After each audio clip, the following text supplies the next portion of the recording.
Primeira carta a Timóteo, capítulo 5.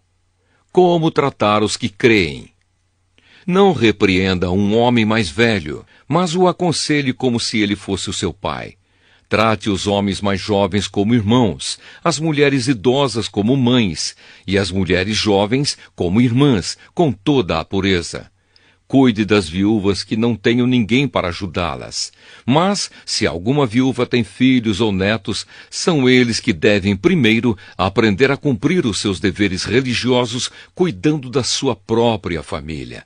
Assim eles pagarão o que receberam dos seus pais e avós, pois Deus gosta disso. A verdadeira viúva, aquela que não tem ninguém para cuidar dela, põe a sua esperança em Deus e ora, de dia e de noite, pedindo a ajuda dele. Porém, a viúva que se entrega ao prazer está morta em vida.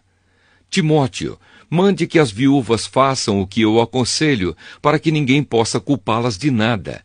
Porém, aquele que não cuida dos seus parentes, especialmente dos da sua própria família, negou a fé e é pior do que os que não creem. Coloque na lista das viúvas somente a que tiver mais de 60 anos e que tiver casado uma vez só. Ela deve ser conhecida como uma mulher que sempre praticou boas ações, criou bem os filhos, hospedou pessoas na sua casa, prestou serviços humildes aos que pertencem ao povo de Deus, ajudou os necessitados, enfim, fez todo tipo de coisas boas. Mas não ponha na lista as viúvas mais jovens, porque quando os seus desejos fazem com que queiram casar de novo, elas abandonam a Cristo, e assim elas se tornam culpadas de quebrar a primeira promessa que fizeram a Ele. Além disso, elas se acostumam a não fazer nada e a andar de casa em casa, e pior ainda, aprendem a ser mexeriqueiras, metendo-se em tudo e falando coisas que não devem. Por isso, eu quero que as viúvas mais novas casem, tenham filhos e cuidem da sua casa, para que os nossos inimigos não tenham motivos para falar mal de nós.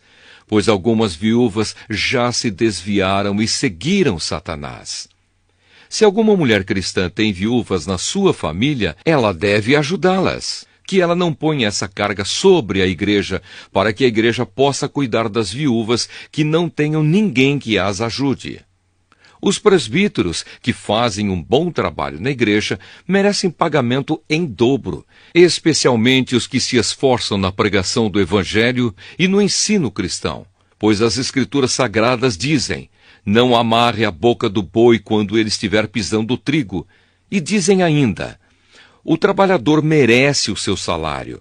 Não aceite nenhuma acusação contra qualquer presbítero, a não ser que ela seja feita por 2 testemunhas, pelo menos. Repreenda publicamente os presbíteros que cometem pecados, para que os outros fiquem com medo. Na presença de Deus, de Cristo Jesus e dos santos anjos, eu peço e insisto no seguinte: em tudo o que você fizer, obedeça a estas instruções, sem preconceito contra ninguém e sem favorecer nenhuma pessoa. Não tenha pressa de colocar as mãos sobre alguém para dedicá-lo ao serviço do Senhor. Não tome parte nos pecados dos outros. Conserve-se puro. Já que muitas vezes você tem ficado doente do estômago, não beba somente água, mas beba também um pouco de vinho. Os pecados de algumas pessoas podem ser vistos claramente antes mesmo de elas serem julgadas, mas os pecados de outras pessoas só são vistos depois. Assim também as boas ações são vistas claramente e mesmo aquelas que são difíceis de ver não poderão ficar escondidas para sempre.